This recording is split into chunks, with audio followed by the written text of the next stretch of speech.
Esu Tomas Balčėtis, mokausi Harvardo universitete Bostone. Nebaigiau licėjaus, po 11 klasės išvažiavau ir dabar Amerikoje esu 6 metų ir studijuoju ekonomiką ir psichologiją. Ekonomiką ir psichologiją. Tai koks tikslesnis tavo kelias buvo į Ameriką? Iš licėjaus, kur keliavai? Tikslesnis. Mokiausi licėjui ir žaidžiau krepšinį Marčiulionio mokyklą. Ir iš tenai tada kažkaip, baigiau Marčiulionio mokyklą ir dar nežinojau, ar norėjau žaisti, ar norėjau toliau studijuoti. Taip gavosi, kad buvo galimybė išvažiuoti į Ameriką. Nes mano draugas Martynas Pocius tuo metu kaip buvo vienoje mokykloje Amerikoje ir jiem dar reikėjo vieno lietuvio.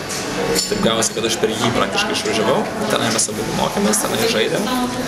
Ir tada jisai nuėjo krepšinio keliu, aš kažkaip galvojau, kad jau laikas galbūt būtų ir baigti. Ir tada įstojau į Harvardą. Tenai jau krepšinio nebežaidžiau. Taip, sakyčiau, viskas sėkmingai susiklostė. Koks yra studėjimas? Žinai, kuom jisai galbūt yra neblogas, tom, kad ten yra labai nelengva patekti.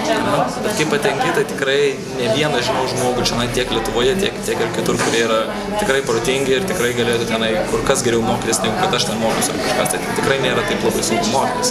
Yra sunku patekti, ten turi kažkokį turėti, kaip pasakyti, daug įvairiausių dalykų, kurie tave tenai įstumtų, galim taip pasakyti. Aš žaidžiau krepšinį, aš ten, kaip pasakyti, ir muzikoje tenai nemažai dariau, tarkim, taip gausi. Pažymiai galbūt, žinai, visai neblogi buvo, tai taip gausi, kad patekau. Bet mokytis tikrai nėra labai sunku. Jo, ir aš, kai grįžtu čia su žmonėm lietuviais, pašneku tikrai labai protingi žmonės, turbūt net, kaip pasakyti, tenai daug geriau mokytis už mane. Bet taip ir gaunasi, žinai, kad... Bet kuom yra iš tikrųjų tenai gerai, tai kad tie visi profesoriai, kur, tarkim, knygos jų tenai, kažkas man pasakojo, kad ekonomika mokosi dabar Londone ir ten, tarkim, mokosi iš tam tikros knygos, toks yra profesorius Menki. Tai mano profesorius buvo, pavyzdžiui. Tai žinai, bet tuom yra gerai, kad tie žmonės, kurie tas knygas rašo, ten dėsto, tai truputį lengviau tada būna. Kokybė būna nebloga mokslas. Palygint licėjus to koledžu, kur mokėsi. Kuo skiriasi maždaug panašus? Žinai, kuo panašus tom, kad labai nedaug žmonių buvo ir ten, bet skirtumų tai labai daug. Iš tikrųjų, tenai mes visi... Licėjui, tai žinai, licėjui tai mes ateinam į mokyklą, 2 valandą išeinam ir viskas, licėjus baigėsi. Tenai nuo ryto iki vakaro mes tenai, kaip sakant, turim gyventi mokykloje visų pirma, net bendrabučiuose tokiuose. Ir tenai viską, ten ir žiauriai didžiulė kontrolė iš tikrųjų buvo, kas man galbūt nelabai patiko ten tos porų metų. Ten, tarkim, atsikelti reikia tada ir tada visi tie kursai, reiškia, visos pamokos yra tam tikrą laiką, paskui visiems reikia eiti ten į pietus kažkokiu metu, reikia užsirašyti, kada ten buvai, vakarienę užsirašyti, kad tu buvai, žinai, tenai paskui yra, ten buvo toks dalykas, vadinasi, žinai, darbų programa, tipo job program, ir mes visi turėjom po darbą, kurį ten duoda, suprantate, ten kas 2 mėnesius keičiasi tas darbas. Tai tenai, vieniem reikia ten indus plauti, tenai po pietų, kitiem ten reikia ten tvarkyti, žinai, klases ir panašiai. Buvo toks žiauriai, kaip kokioje armijoje, žinai. Ten apsirengimas irgi reikia, kaip apsirengti, visą laiką reikėdavo ten marškinukai, šlipsiukas, švarkelis, žinai, uniformos, kas pas mus, man atrodo, po rusų jau ir nebebuvo, ne, kai rusų laikai baigėsi, nebent kai kuriuose mokyklose. Tai va, tas truputėlį skirtingai buvo, kad žiauriai didžiulė kontrolė. Tai man buvo labai sunku priprast prie to viso.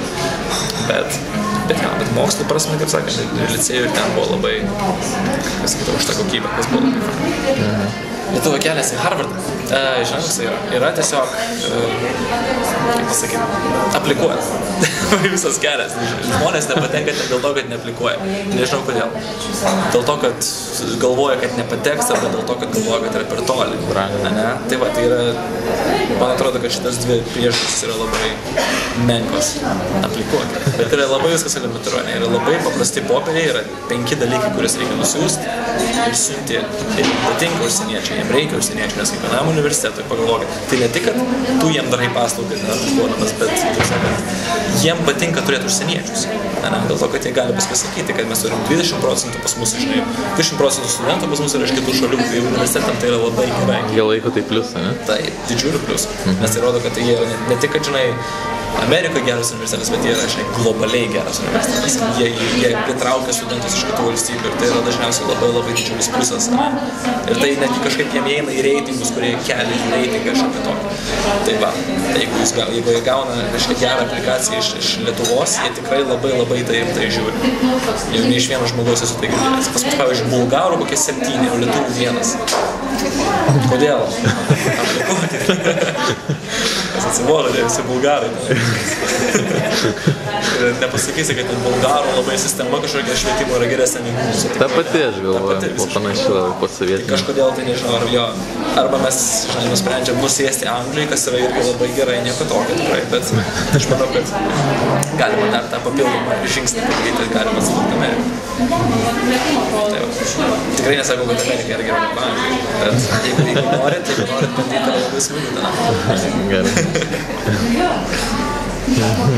Tai minėjai, tai kažkokį tai skirtumą tarp koledžo universitetų. Koledžo universitetų, jo. Tai yra paprastas dalykas, tai yra, koledžas ir universitetas yra praktiškai tas pats dalykas, ne?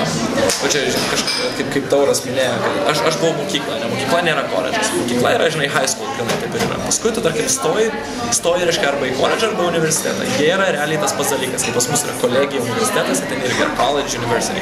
Skirtumas yra tas, kad university dažniausiai yra, reiškia, visų pirma turi tos visus grad schools, ten tarkim teisė, ten kažkokius magistrus tos visus vietoj. Koledžas dažniausiai yra tik tai, reiškia, nuo 1 iki 4 kurso ir viskas. Universitetas yra truputį didesnis.